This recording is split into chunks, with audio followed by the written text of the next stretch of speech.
guys, unboxing kami sa pinamili ko na bugis. Ina-unbox ni Mother. Rootstock. Yan siya. Magaganda na to. So, naglalagay ako ng sayon. Oh, marunong na ako. Yan, yung ito last time, mga mag 2 weeks na siguro. Pinagpraktisan ko lang. So, wala kong bibili. Ano na siya, oh. Oh. Ito, oh. Yan. Yan. Yan. Ito, meron na rin nabuhay. Ito. Nabuhay na rin siya. Ito. Ito sa kabila. Ito, meron. Yan. So, yung iba, ewan ko, papalitan ko na lang kasi practice man siya muna. O, ayan, naka-unboxing ni Mother. 160 peso na. 1.6 dito, Lin. Galing sa Batangas to, guys. 1.6. Ito, ewan ko. Ewan ko magkano presyo na to. 1.3, ganun. Ito yung 4,000 nila. Yan. Ito nang. Maraming malalaki dito eh. Ito siguro. So, tingnan natin kung gaano kalaki. Victory, may pawikan na.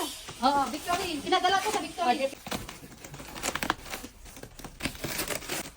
Grabe. Grabe yung pagkabalo.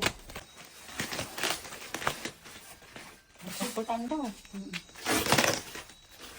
Ipating kabil ka. Ay, kung ka nakitira man din eh. Rin. Sakil niya. Malaki. Yan siya. Yan siya, guys. Marami pa yan. Na-unbox namin. Ayan siya, guys. Yung na-unboxing na namin. Yung maliliit, may tagi 1,000 mahigit, 1,600, 2,000. Ito, yung ganyang kalaki. 3 feet to eh. 3 feet, 3,500, 3,000. Yan. 4,500. Ito, malaki-laki. 4,500. Ayan. Tapos 4,500 din. 4K.